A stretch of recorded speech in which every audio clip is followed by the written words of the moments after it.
उर्दू सफ़ा को सब्सक्राइब कीजिए और आने वाली हर नई वीडियो के लिए घंटी दबाइए। मुझे इत्तला मिली तो मैंने कार्रवाई की और ऐसा करने वाले पकड़े गए, लेकिन वो असल आदमी के बारे में नहीं बता सके। असल आदमी के बारे में सिर्फ इतना मालूम है कि वो इन आंखों को क्रीमिया और यूरोप में किसी तंजीम को फ़रोख्त करता है। इमरान ने कहा, वेरी बैड, ये जुर्म नहीं कमीनगी है इमरान साहब। वैसे ये बात तो मैं पहली बार आपसे सुन रहा हूँ।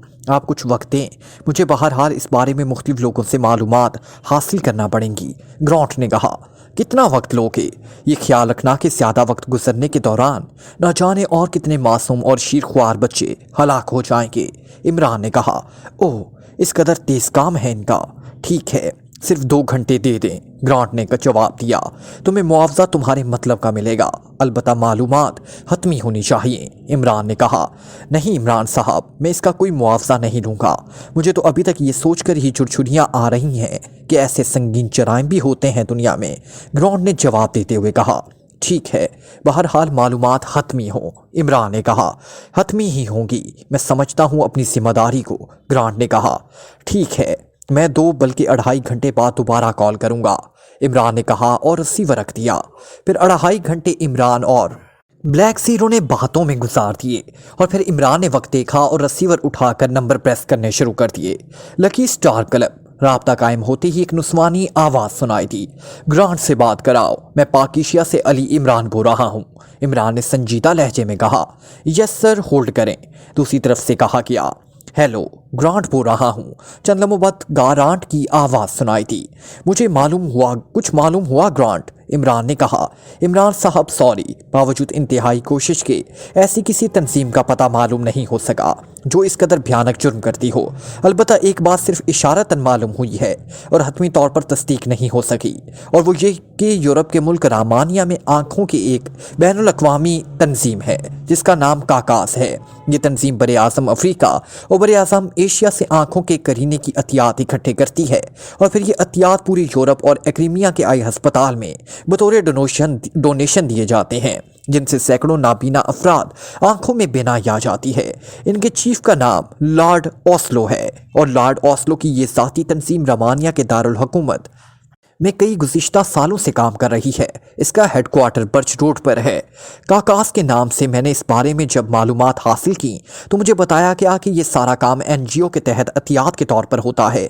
इसमें कहीं भी किसी सतह में दौलत का मुलव्विस नहीं है। वैसे मैं लॉर्ड ओस्लो के बारे में मालूमात हासिल की तो पता लगा कि वो बहुत बड़ा जागीरदार भी है, सनदकार और बिजनेसमैन भी। कागास के नाम से पूरे मुल्क में होटलों और क्लबों की चैन फैली हुई है। कई बड़ी बड़ी सनती फैक्ट्रियां भी यूरोप में काम कर रही हैं और लॉर्ड ओस्लो ही इनका मालिक है। वैसे एक आदमी उसको पूरी रमानिया में देवता करार देता है। उसने तफसील बताते हुए कहा, इसका कोई फ़ोन नंबर? इमरान ने पूछा। नहीं, ये मालूम नहीं हो सका। ग्रांट ने कहा, ओके, बेहद शुक्रिया, गुड बाय। इमरान ने कहा और उसके साथ ही उसने कुरिडर दबाया और फिर टोन आने पर उसने इंक्वायरी नंबर प्रेस कर दिए। Inquiry please. राब्ता कायम होती ही एक नुस्वानी आवाज़ सुनाई दी, पाकिशिया से यूरोपी मुल्क रमानिया और उसके दारुल हुकूमत बारस्ट से राब्ता नंबर बता दें। इमरान ने कहा, होल्ड करें। दूसरी तरफ से कहा गया और वो कंप्यूटर पर देखकर बताएगी। Hello sir. चंद लम्हों बाद इंक्वायरी ऑपरेटर की आवाज़ सुनाई दी।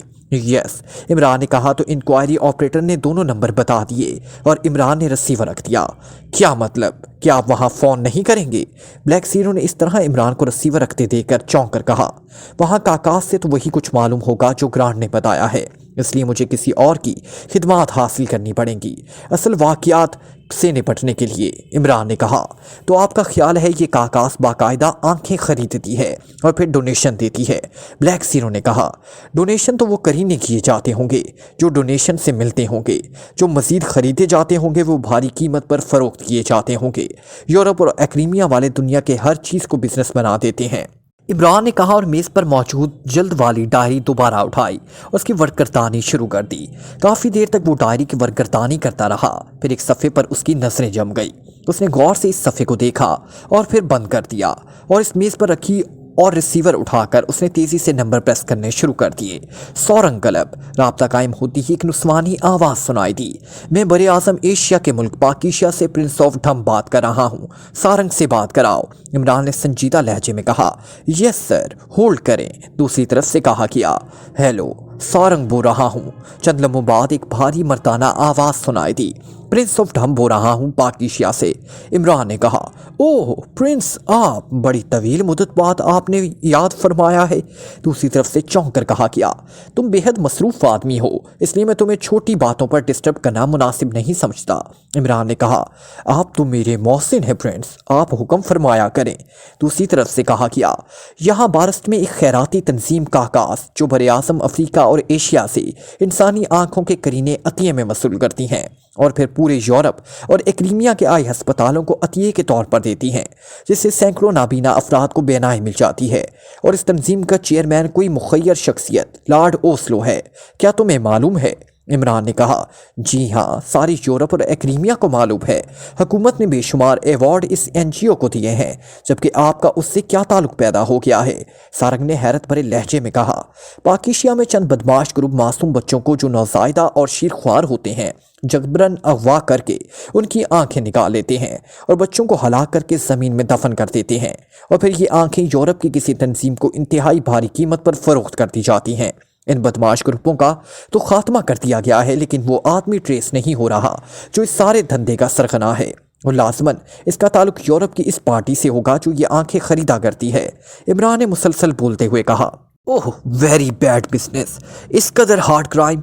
सारंग ने इंतहाई हैरत भरे लहजे में कहा, हाँ, दौलत का लालच उनसे ये काम कराता है। इमरान ने कहा, प्रिंस, अगर आपका ख्याल है कि लॉर्ड ओस्लो और उसकी तंजीम काकास ये काम करती है तो ये गलत है, क्योंकि इनके 2-3 फंक्शन मैंने भी अटेंड किए हैं। वो ये सारा काम अतियात के ज़रिए करते हैं।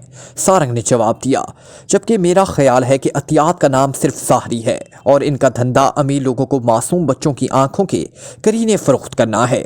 इसलिए अगर तुम इस बारे में मालूमात हासिल कर सकते हो तो करो, तुम्हें तुम्हारा मुआवजा मिल जाएगा।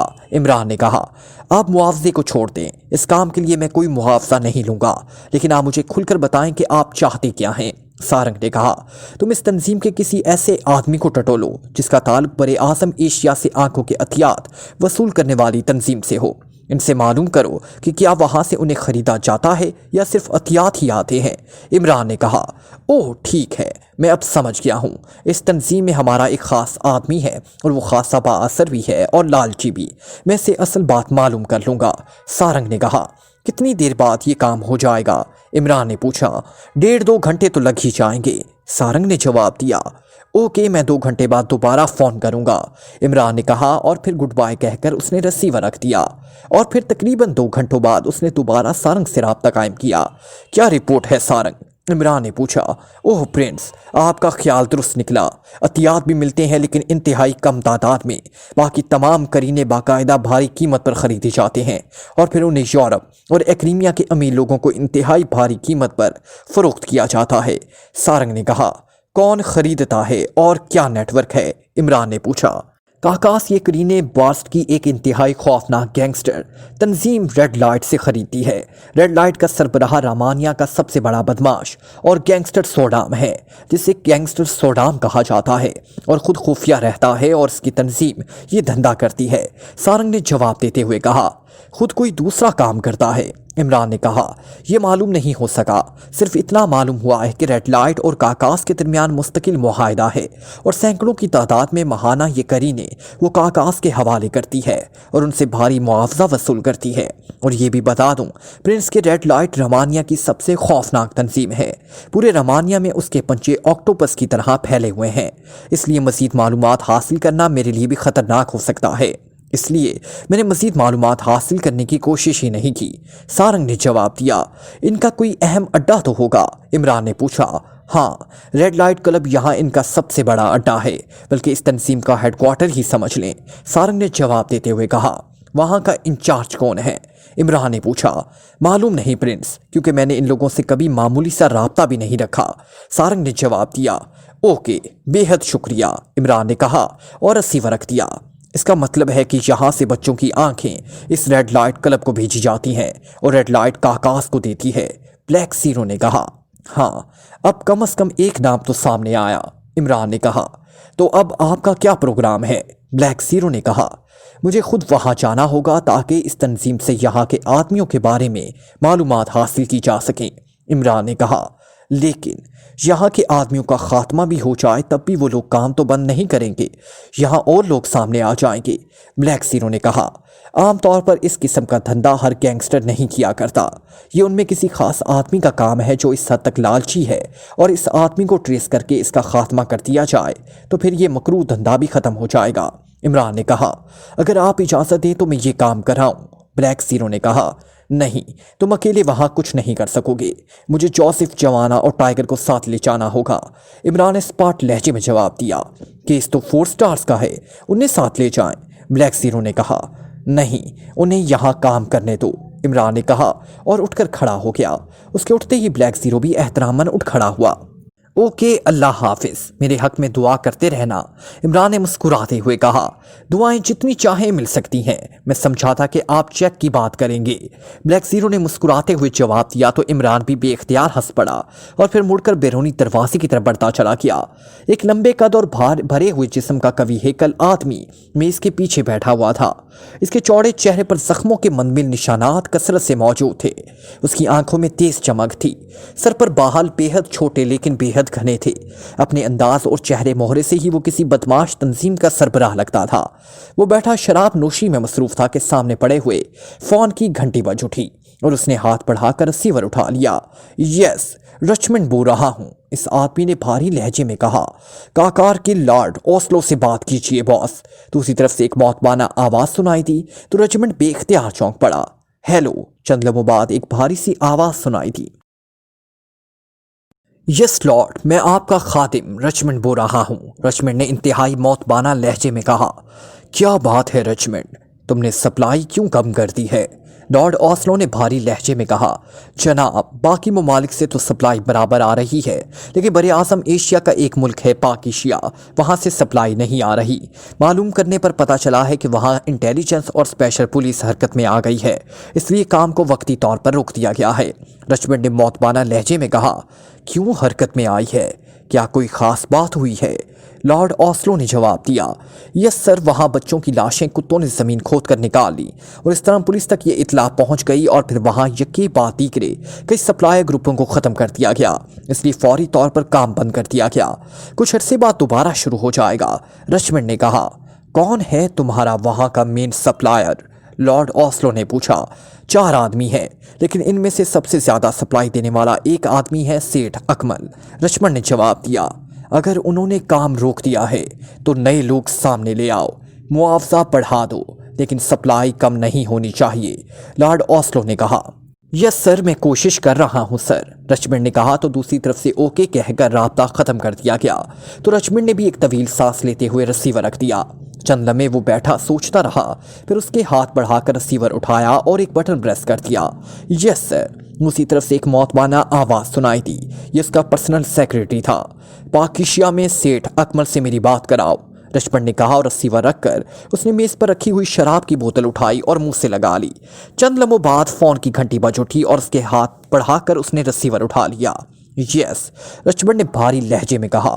سیٹھ اکمل صاحب سے بات کریں جناب، دوسری طرف سے اس کے سیکریٹری نے موتبانہ لہجے میں کہا۔ کراؤ بات، رچمنڈ نے کہا۔ ہیلو، میں پاکیشیا سے سیٹھ اکمل بول رہا ہوں، ایک آواز سنائی دی۔ رچمنڈ بول رہا ہوں سیٹھ اکمل، رچمنڈ نے تیز اور شاہانہ لہجے میں کہا۔ اوہ، آپ فرمائیے، دوسری طرف سے کہا کیا۔ سپلائی کب تک دوبارہ شروع ہوگی؟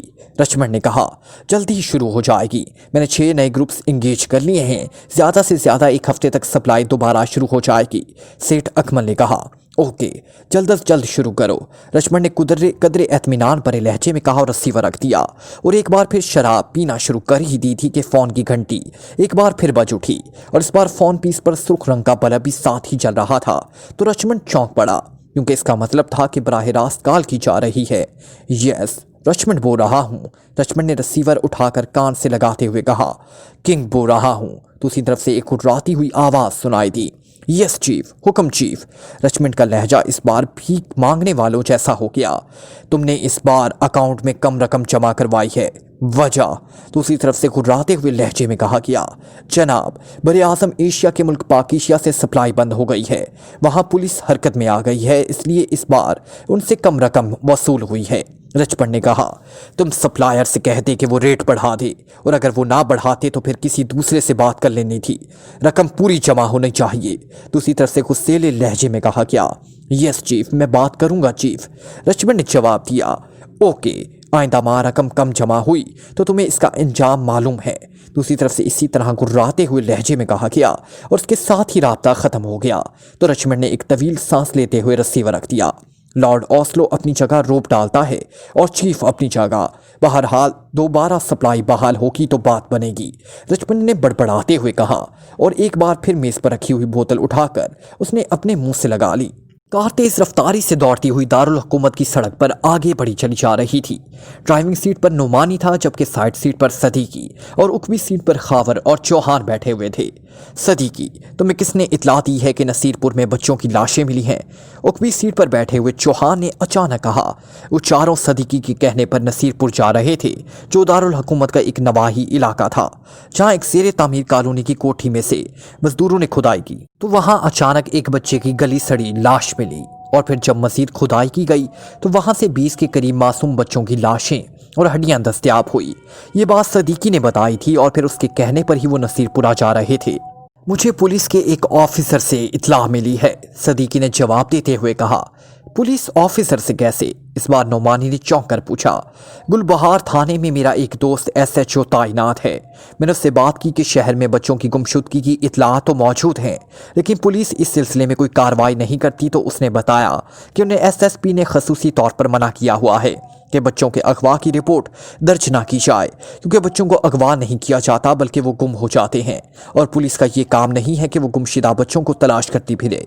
बहरहाल मैंने उससे बताया कि किस तरह नूरपुर से बच्चों की लाशें मिली हैं और इस तरह आलिमपुर से 4 बच्चे अगवा करके दारुल हुकूमत लाए गए हैं, तो वो बहुत हैरान हुआ। उसने मुझसे वादा किया कि अगर किसी बच्चे को अगवा की उससे कोई रिपोर्ट मिली तो वो मुझे ज़रूर इत्तला देगा। और आज सुबह उसकी कॉल आ गई। मैं उससे मिलने गया तो उसने मुझे बताया कि नसीरपुर की एक ज़ेरे तामीर कोठी में खुदाई के दौरान बच्चों की लाशें मिली हैं। इसने चंद लाशें खुद भी देखी हैं और अब हम सब वहाँ जा रहे हैं। सदीकी ने तफसील बताते हुए कहा, हम वहाँ जाकर क्या करेंगे? तुम बता रहे हो कि लाशें गली सड़ी हैं, इसका मतलब है कि ये लाशें नई नहीं हैं बल्कि काफ़ी अरसे से दफन हैं, इसलिए वहां जाकर क्या करेंगे? खावर ने कहा, शायद कुछ ना कुछ मालूम हो जाए। सदीकी ने कहा तो सबने अस्बात में सर हिला दिए।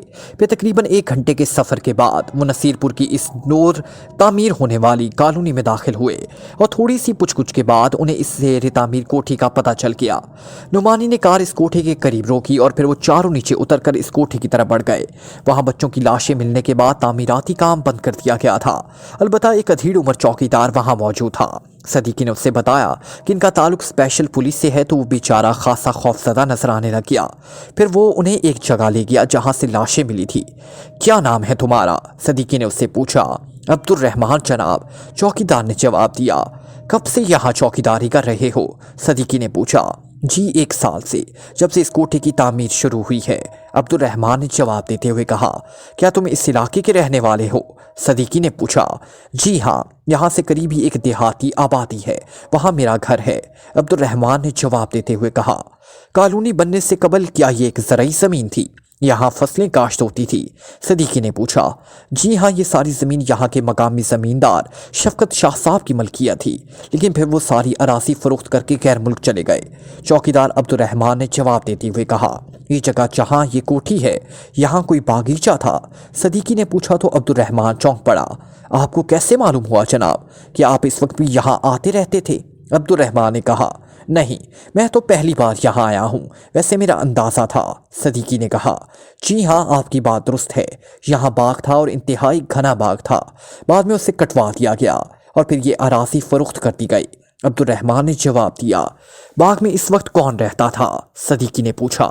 कोई नहीं जनाब, सब लोग आबादी में रहते थे, अब्दुल रहमान ने जवाब दिया। लेकिन यहाँ मुजरिम आकर लाशें दफन करते थे तो लामहाला आबादी के लोग अजनबी अफराद को देख सकते थे और पूछ-गुछ भी कर सकते थे। जबकि ऐसा नहीं हुआ तो इसका मतलब है कि वो लोग यहाँ रहने वाले किसी आदमी के वाकिफ होंगे, सदीकी ने कहा। ओ जनाब, आप दुरुस्त कह रहे हैं। शफकत शाह साहब का एक करीबी बड़े जमींदार से अराजी के कब्जे पर झगड़ा था, इसलिए शफकत शाह ने शहर से बदमाशों का एक टोला मंगवा कर यहाँ आराजी पर रखा हुआ था, और ये टोला उस वक्त तक यहाँ रहा जब तक आराजी फरोख्त ना हो गई, और ये टोला इस बाग में ही रहता था, और शहर से दूसरे बदमाश इनसे मिलने कारों पर आते रहते थे। चौकीदार अब्दुर्रहमान ने जवाब दिया। कौन लोग थे, किसी को जानते हो? सदीकी ने पूछा। जी मुझे तो मालूम नहीं है, अलबत्ता मुझे गांव के एक आदमी ने बताया था कि ये लोग शहर के किसी बड़े बदमाश राजू के बदमाश थे, और राजू शहर का बड़ा नामी गरामी बदमाश था। बस जी मुझे तो इतना मालूम है, अब्दुर्रहमान ने जवाब देते हुए कहा। कितना अरसा पहले की बात है? सदीकी ने पूछा। जी 2 साल पहले की, अब्दुर्रहमान ने कहा तो सदीकी ने अस्बात में सर हिला दिया। ठीक है शुक्रिया, सदीकी ने कहा और वापस मुड़ गया। उसके साथ भी इसके साथी ही मुड़ गए। अब शहर चलो, वहाँ इस राजू के बारे में मालूमात हासिल करना पड़ेंगी। मुझे यकीन है कि ये राजू लाजमन बच्चों के अगवा में मुलविस होगा, सदीकी ने कहा। राजू क्या बताएगा? नुमानी ने कहा। राजू से शायद इस पार्टी का पता चल जाए जो बच्चों की आंखें खरीदती है, सदीकी ने कहा तो सबने अस्बात में सर हिला दिए। फिर तकरीबन 1.5-2 घंटे बाद वो दारुल हुकूमत में दाखिल हुए तो खावर ने उन्हें नागिन महल्ले में जाने का कह दिया। वहाँ क्या है? सदीकी ने चौंक कर पूछा। नागिन महल्ले में एक बड़ा बदमाश रहता है, इसका नाम माझो है। इसका होटल भी है और खासा मारूफ आदमी भी। इससे शायद राजू के बारे में मालूम हो जाए, खावर ने कहा। क्या तुम उससे जानते हो? सदीकी ने पूछा। हाँ, एक बार मुलाकात हुई है, एक दोस्त का काम था इसलिए वहाँ गया था। वो खासा मुस्तकिल मिजाज और हद-छट टाइप आदमी है, लेकिन मेरे दोस्त का काम चूंकि उसने कर दिया था इसलिए हम वापस आ गए थे, खावर ने जवाब दिया। क्या काम था? इस बार चौहान ने पूछा। मेरे दोस्त एक महकमे में मुलाजिम था, उसकी वालदा बेहद बीमार थी इसलिए उसने जीपी फंड से भारी रकम निकलवाई और बस में सवार होकर घर आ रहा था कि रास्ते में उसकी जेब कट गई।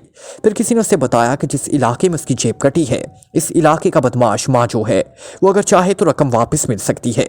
इस माजो का एक मिलने वाला भी हमारे साथ गया था और माजो ने वाकई ही रकम वापस कर दी थी, खावर ने कहा। हैरत है, अगर इसने इस तरह रकमें वापस करनी है तो फिर वो ये धंधा ही क्यों करता है, चौहान ने हैरत भरे लहजे में कहा। मेरे दोस्त ने बड़े रकत आमेज अंदाज में इसे अपनी वालदा की बीमारी और अपनी मजबूरी के बारे में बताया था, और इस माजू का मिलने वाला भी हमारे साथ था। इसने भी बड़ी मिन्नत खुशामद की तो उसने रकम वापस कर दी, खावर ने जवाब दिया। और फिर उसी तरह बातें करते हुए वो शहर के मुसाफात में वाक़या एक महल्ले में पहुंच गए। खावर के कहने पर कार एक तरफ खुली जगह पर रोक दी गई और फिर वो सब नीचे उतरकर आगे बढ़ गए। मुख्तलिफ गलियों से गुजरकर वो एक छोटी सड़क पर आए तो वहाँ एक होटल मौजूद था जिसमें बैठे हुए लोग अपने अंदाज में बदमाश और गुंडे नजर आ रहे थे। एक तरफ काउंटर था जिसके पीछे ऊंची कुर्सी पर एक अधीर उम्र आदमी बैठा हुआ था। इन चारों के अंदर दाखिल होने पर होटल में मौजूद सब लोग चौंक कर उन्हें देखने लगे, जबकि काउंटर के पीछे बैठा हुआ अधीर उम्र आदमी बेख्तियार उठकर खड़ा हो गया। उसके चेहरे पर कदरे परेशानी के तासुरात उभर आए। जी साहब, क्या हुक्म है? इस अधीर उम्र आदमी ने इनके करीब आने पर पूछा। माझो से मिलना है, खावर ने कहा। जी वो तो अपने डेरे पर होते हैं जनाब, अधीर उम्र ने जवाब दिया। कहाँ है डेरा? खावर ने पूछा। साथ ही गली में है, मैं आदमी भेज देता हूँ, अधीर उमर ने कहा, और साथ ही उसने एक नौजवान को बुलाया। साहब लोगों के साथ जाओ और बॉस का डेरा दिखाओ उन्हें, इस अधीर उम्र आदमी ने कहा। आइए जनाब, इस नौजवान ने कहा और वापस मुड़ गया। और फिर गली में से गुजरकर वो एक अहाते में दाखिल हुआ तो वहाँ एक कुर्सी पर एक बड़ी बड़ी मूंछों और भैंसे की तरह पला हुआ आदमी बैठा हुआ था। उसकी आंखों में तेज चमक थी और 4 आदमी उसके सामने चारपाई पर बैठे हुए थे। सदीकी और उसके साथियों के अहाते में दाखिल होने पर वो मूंछों वाला चौंक कर उन्हें देखने लगा। यही माजो है, खावर ने कहा तो सदीकी ने अस्पात में सर हिला दिया। आइए जनाब आइए, माजो ने उठकर खड़े होते हुए कहा। उसके उठते ही उसके सामने बैठे हुए आदमी में उठकर खड़े हो गए। तुम्हारा नाम माजो है? सदीकी ने कहा। जी हाँ, मेरे लिए क्या हुक्म है? माजो ने कहा। हमें असल में एक दादा राजू से मिलना है, लेकिन हमें उसका पता मालूम नहीं है, इसलिए हम तुम्हारे पास आए हैं, सदीकी ने कहा। ओह, राजू तो बहुत बड़ा दादा है जनाब, नौरंग आबाद में इसका डेरा है जनाब, माजो ने कहा। ये नौरंग आबाद कहाँ है? सदीकी ने चौंक कर पूछा तो माजो ने तफसील बताना शुरू कर दी। ठीक है शुक्रिया, सदीकी ने कहा और वापस मुड़ गया। जनाब, क्या मैं कुछ पूछ सकता हूँ कि आप कौन है और क्यों राजू दादा से मिलना चाहते हैं? माजो ने पूछा। हमारा ताल्लुक नसीरपुर से है और हमने राजू से एक बड़ा सौदा करना है, सदीकी ने मुड़कर कहा। ओह जनाब, क्या आप सरकारी आदमी नहीं हैं? माजो ने चौंक कर कहा। सरकारी आदमी इस तरह पते नहीं पूछते फिरते। हम भी नसीर पुर के दादा हैं, सदीकी ने कहा। ओ जनाब, तो फिर मुझे हुक्म दे क्या करना है। मेरे पास भी ना आदमियों की कमी है और ना किसी काम की। माचो ने कहा। तुम बच्चों का काम करते हो, सदीकी ने कहा। बच्चों का काम? क्या मतलब? माचो ने कहा। बच्चों को अगवा कराकर उनकी आंखें निकाली जाती हैं और फिर ये आंखें एक्रीमिया भिजवाई जाती हैं और वहाँ से लंबी रकम हासिल की जाती है। क्या तुम ये काम करते हो? सदीकी ने कहा। ओ नहीं जनाब, मैं तो ये काम सुनकर ही पहली बार सुन रहा हूँ। वैसे जनाब, राजू दादा भी ये काम नहीं करता। अलबत्ता हो सकता है उसका भाई करमू ये काम करता हो, क्योंकि वो इस किस्म का आदमी है। रकम के लिए और अपनी आंखें भी निकलवा सकता है। माचू ने जवाब देते हुए कहा। ये करमू कहाँ रहता है? सदीकी ने पूछा। वहीं राजू दादा के साथ। असल आदमी तो वही है, रोप राजू दादा का रहता है। माचू ने जवाब देते हुए कहा। तुम्हारे इससे कैसे ताल्लुकात हैं? सदीकी ने पूछा। एक आदमी के कत्ल की वजह से हमारा राजू से झगड़ा हो गया था और अब तक दोनों पार्टियों के 8 आदमी कत्ल हो चुके हैं। इसलिए जनाब, अब आप सोच सकते हैं कि हमारे ताल्लुकात कैसे होंगे। माचू ने जवाब देते हुए कहा। राजू दादा से मिलना हो तो कैसे मिला जा सकता है? सदीकी ने पूछा। करमू ही मुलाकात करा सकता है। मैंने कहा ना कि असल आदमी करमू है। माचू ने कहा। ठीक है, तुमने हमारे साथ तामुन किया, इसलिए तुम्हारा शुक्रिया। हम जल्द ही तुम्हारे लिए काम लेकर आएंगे, सदीकी ने कहा तो माचू तनसिया अंदाज में मुस्कुरा दिया। शुक्रिया जनाब, माचू ने इस तरह मानीखेज अंदाज में मुस्कुराते हुए कहा और फिर सदीकी अपने साथियों समेत इस अहाते से बाहर चला गया। इस माचू दादा की हंसी बड़ी मानीखेज थी। चौहान ने कहा। हाँ, अपनी तरफ से उसने राजू दादा और करमू को हमारे हाथों गिरफ्तार करा दिया है। इस तरह उसने अपनी दुश्मनी पूरी करने के लिए हमारा कांधा इस्तेमाल किया है, सदीकी ने मुस्कुराते हुए जवाब दिया। वो सब अपनी कार की तरफ बढ़े चले जा रहे थे। क्या मतलब? खावर ने हैरत भरे लहजे में कहा। वो हमें हमारे कदोकामत और अंदाज की वजह से सरकारी एजेंसी के आदमी समझा था, इसलिए उसने राजू और करमू के बारे में तफसील बता दी थी ताकि हम इस तक पहुंच जाएं। और जाहिर है सरकारी एजेंसी जब काम करती है तो फिर ऐसे लोगों की लाशें ही वजूद में आती हैं, इसलिए राजू दादा और करमू ख़त्म हो जाएंगे और माचू दादा की सल्तनत मज़ीद वसी हो जाएगी, सदीकी ने कहा तो सब साथियों ने असबात में सर हिला दिए। थोड़ी देर बाद उनकी कार तेजी से वापस दारुल हुकूमत की तरफ बढ़ी चली जा रही थी। नौरंग मोहल्ला तकरीबन शहर के वस्त में था और वो सब इसके बारे में अच्छी तरह जानते थे। अब वहां जाकर करना क्या है? क्या सिर्फ मालूमात हासिल करनी है? नुमानी ने कहा। नहीं, इस करमू और फिर इसके जरिए इस राजू को उठाकर हमने हेडक्वार्टर ले जाना है, इसलिए फुल रेड जरूरी है। वैसे कोशिश करना कि इस काम में कम से कम वक्त मिले, सदीकी ने कहा तो सबने असबात में सर हिला दिए। नौरंग आबाद मोहल्ले में दाखिल होकर उन्होंने कार एक आम से चाय के होटल के बाहर साइड पर कार रोक दी। ये आम सा चाय का होटल था जिसमें आम सब मजदूर नुमा लोग बैठे चाय पी रहे थे। होटल के छोटे से हाल नुमा कमरे में मेज़ों पर ऐसे ही मजदूर नुमा लोग बैठे नजर आ रहे थे जो चाय पीने और गप्पे मारने में मसरूफ थे। एक तरफ काउंटर था जो किसी मशरूब फरोख्त करने वाली कंपनी की तरफ से बना कर दिया गया था, क्योंकि इस पर इस कंपनी का बाकायदा इश्तिहार बना हुआ था। काउंटर के पीछे एक नौजवान कुर्सी पर बैठा था। नौजवान भी आम सा दुकानदार दिखाई दे रहा था। सदीकी और इसके साथियों के चेहरों पर यह माहौल देखकर उलझन के तासुरात उभर आए, क्योंकि उनके जहनों में तो यहाँ का कुछ और तस्वुर था। उनका ख्याल था कि यहाँ बदमाश भरे हुए होंगे और देसी शराब और सस्ती मंशियात इस्तेमाल की जा रही होगी। काउंटर पर बैठा हुआ नौजवान सदीकी और उसके साथियों काउंटर की तरफ बढ़ते देखकर बेख्तियार उठ खड़ा हो गया। उसके चेहरे पर हल्की सी परेशानी सी तासुरात उभर आए। जी साहब, नौजवान ने सदीकी से मुखातिब होकर इंतहाई मौतबाना लहजे में कहा, हमें राजू दादा और करमू दादा से मिलना है। हम अपलैंड से आए हैं, सदीकी ने मुस्कुराते हुए कहा। अपलैंड से? लेकिन जनाब इस होटल में तो वो दोनों नहीं होते, ये तो मेरे वालिद साहब का होटल है, नौजवान ने कहा।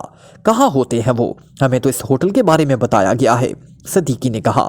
नहीं जनाब, यहाँ वो कैसे हो सकते हैं? ये तो मजदूरों का चाय खाना है, हमने भी इन दोनों के नाम सुने हुए हैं और बस, नौजवान ने जवाब देते हुए कहा। तुम यहीं रहते हो इसलिए ये कैसे हो सकता है कि तुम्हें मालूम ना हो? वैसे ना बताना चाहो तो कोई बात नहीं, जब राजू दादा और करमू दादा को तुम्हारे बारे में इत्ला मिलेगी कि तुमने हमें ना बताकर वापस भेज दिया तो तुम अपना और अपने होटल के होने वाला हशर के बारे में खुद सोच सकते हो। हमने इनसे लाखों रुपए का सौदा करना है, सदीकी ने बड़े सादे से लहजे में कहा। कैसा सौदा? नौजवान ने चौंक कर पूछा। ये तुम्हारा काम नहीं है, तुम बता सकते हो तो बता दो वरना हम वापस जा रहे हैं। सदीकी ने कहा तो नौजवान चौंक पड़ा। जनाब, वो यहाँ नहीं रहते। इस मोहल्ले की चौथी गली में जो आगे जाकर बंद हो जाती है एक दरवाज़ा है। इस दरवाजे से आप उनकी ज़ेर ज़मीन अड्डे में जा सकते हैं। करमू दादा वहीं रहता है। राजू दादा के बारे में मुझे मालूम नहीं। नौजवान ने कहा। वहाँ फ़ोन तो होगा? सदीकी ने कहा। जी हाँ है, नौजवान ने चौंक कर कहा। और तुम्हारे पास भी फ़ोन है? सदीकी ने कहा। जी हाँ है जनाब, आप क्यों पूछ रहे हैं? नौजवान ने कहा। तो सदीकी ने जेब से हाथ निकाला और 2 बड़े नोट इसने नौजवान के हाथ में थमा दिए।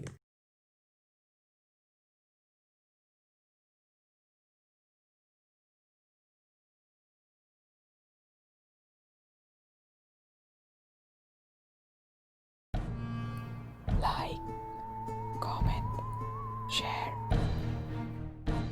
press the bell icon